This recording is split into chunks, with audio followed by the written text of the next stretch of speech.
seperti apa yang tadi disampaikan melalui video call, ini memang mendadak, ya kan? Mas Dhani dan saya kebetulan yang tadinya sedianya akan hadir bersilaturahim dan berdiskusi ataupun menyampaikan rilisnya pada hari ini bersama kita semua, mendadak tadi buka bersama dengan di Kemenhan dengan Pak Prabowo, tapi tanpa mengurangi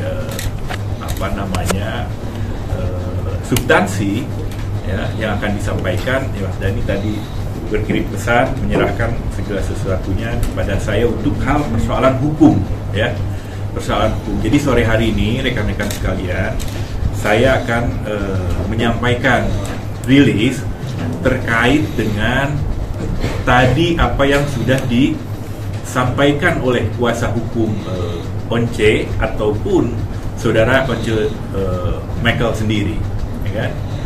Juga kemudian menanggapi apa yang selama ini terjadi, karena Mas Dhani sudah berulang kali menyampaikan bahwa lagu-lagu Dewa yang selama ini tanpa izin dinyanyikan oleh saudara Once itu sudah warning agar tidak kemudian dinyanyikan lagi ke depan ketika tur Dewa 19 ini berlangsung.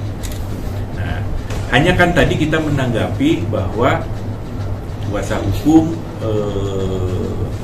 Once menyampaikan bahwa itu bagian sensasi, ya, hal yang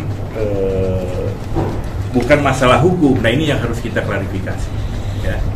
Jadi pertama kita mulai bahwa pada hari ini Jumat 31 Maret 2023 pukul 5 kami kuasa Ahmad Dhani Prasetyo menyampaikan press release terkait pernyataan kuasa hukum Once ataupun saudara Once Michael sendiri terkait dengan penampilan lagu-lagu Dewa tanpa seizin pihak lain. Kami Ahmad Dhani Prasetyo sebagai berikut. 1. Bahwa berdasarkan pasal 9 Peraturan Pemerintah Nomor 56 Tahun 2021 tentang pengelolaan royalti hak cipta lagu atau musik PP 56 2021, penggunaan hak cipta secara komersil oleh setiap orang dengan mengajukan lisensi izin dari pemegang hak cipta. Kemudian lisensi tersebut harus dicatat oleh Menteri dan pelaksana lisensi berupa penggunaan hak cipta tersebut wajib dilaporkan kepada Lembaga Manajemen Kolektif Nasional melalui Sistem Informasi Lagu dan atau Musik SILN. Kedua, bahwa berdasarkan pasal 80 Undang-Undang 28 Tahun 2024 tentang hak cipta, Undang-Undang Cipta, pemberian izin lisensi harus dalam bentuk tertulis, ya, karena akan dicatatkan oleh Menteri dan digunakan untuk melaporkan kepada LMKN melalui SILN. Bahkan dalam pasal 1 angka 9 PP 56 2021 jelas dan tegas dijelaskan lisensi adalah izin tertulis dari pemegang hak cipta. Yang ketiga, pasal 10 ayat 2 PP 56 2021 memang mengatur penggunaan secara komersial untuk suatu pertunjukan dapat menggunakan lagu atau musik tanpa perjanjian lisensi dengan tetap membayar royalti melalui LMKN. Hal ini juga terdapat di pasal 23 ayat 5 Undang-Undang Hak Cipta, di mana setiap orang dapat menggunakan hak ekonomi dalam pertujuan tanpa izin sepanjang membayar royalti atau imbalan melalui LMKN. Yang keempat, bahwa saat ini besaran royalti diatur dalam keputusan LMKN yang disahkan oleh keputusan Menteri Hak Asasi Manusia Kepmenkumham nomor HKI 2 OT 030102 tahun 2016 tentang pengesahan tarif royalti untuk pengguna melakukan pemanfaatan komersial dan atau produk hak terkait musik dan lagu. Namun keputusan tersebut sudah tidak berlaku karena hanya berlaku sampai 2017. Sampai saat ini belum ada keputusan LMKN dan keputusan Menteri Hukum dan HAM baru mengenai royalti hak ekonomi, terutama dalam pertunjukan konser. Bahwa hal tersebut dalam angka 4 menunjukkan pasal 23 ayat 5 Undang-Undang Hak Cipta tidak operatif, ya. Artinya imbalan atau royalti yang dimaksud belum ditetapkan oleh LMKN dan disahkan oleh Kemenkumham, sehingga penggunaan hak ekonomi dalam pertunjukan konser tetap tunduk pada pasal 9 ayat 2 Undang-Undang Hak Cipta, yakni harus dengan seizin pemegang hak cipta. Nah, ini kita harus garis bawahi. bahwa selain itu ada bertentangan norma antara pasal 10 ayat 2 PP nomor 56 2021 dan pasal 23 ayat 5 Undang-Undang Hak Cipta dengan ketentuan 9 ayat ketentuan dan ayat 2 junto pasal 113 ayat 2 Undang-Undang Hak Cipta, di mana hal tersebut adalah tindak pidana dan diancam pidana penjara 3 tahun atau denda 500 juta rupiah. Yang ketujuh, dengan demikian pasal 10 ayat 2 PP 56 2021 ini bertentangan dengan pasal 9 ayat 2 junto pasal 113 Undang-Undang Hak Cipta, ya. Dan dengan sesuai asas preferensi hukum lex superior derogat legi inferior, artinya hukum lebih tinggi mengesampingkan hukum yang lebih rendah.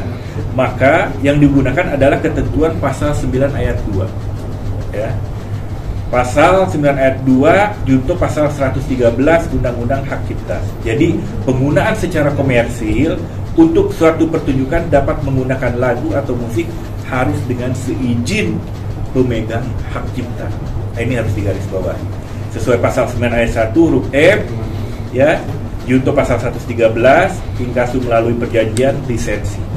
Karena Undang-Undang Hak Cipta lebih tinggi kedudukannya dari PP, tentu ini menurut pasal 7 Undang-Undang 12 nomor 2012 pembentukan peraturan perundang-undangan. Bahwa oleh karena ketentuan pasal 10 ayat 2 PP 56 2021 bertentangan dengan pasal 9 pasal 113 Undang-Undang Hak Cipta, maka ketentuan pasal 10 ayat 2 PP 56 2021 dikesampingkan. Berdasarkan penjelasan-penjelasan itu, maka suatu pertunjukan ciptaan, konser-konser yang membawakan lagu Dewa 19 ciptaan klien kami harus dengan izin dari klien kami selaku pemegang hak cipta. Juga dilakukan tanpa izin, maka hal tersebut adalah tindak pidana sesuai pasal 113 Undang-Undang Hak Cipta dengan ancaman pidana penjara 3 tahun dan atau denda 500 juta rupiah. Nah, ini terakhir bahwa pernyataan kuasa hukum Saudara Once Michael pada press conference hari ini tanggal 31, kita lihat di videonya, beliau menyatakan bahwa tidak ada masalah hukum, ini hanya sensasi, ya kan? Nah, ini adalah hal yang keliru. Ini adalah hal yang keliru dan tentu perlu kita klarifikasi, ya. Seperti kita tahu berdasarkan preferensi hukum yang telah dijelaskan di atas, tetap berlaku pasal 9 junto 113 Undang-Undang Hak Cipta selaku ketentuan hukum yang lebih tinggi.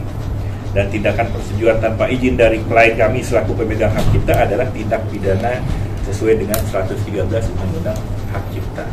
Ya. Jadi jelas bahwa kami kuasa hukum Ahmad Dhani menyampaikan, ya, pertama sudah melarang Saudara Once untuk menyanyikan lagu-lagu Dewa selama berlangsung konser-konser Dewa di tahun ini. Ya. Silahkan kalau kemudian dianggap itu bukan melawan hukum atau tidak melanggar, silahkan untuk coba-coba. Jadi ini bagian juga dari somasi secara terbuka. Kalaupun masih ingin tetap membawakan lagu dan coba-coba, warning dan somasi ini terbuka ini sudah kami sampaikan, silahkan. Ya, tentu kita akan lihat nanti, kita akan uji bahwa kita berkeyakinan bahwa ketika kemudian ini dilanggar, maka akan ada konsekuensi, yaitu dilanggarnya dan adanya unsur pidana yang dimaksud di pasal 113 Undang-Undang Hak Cipta.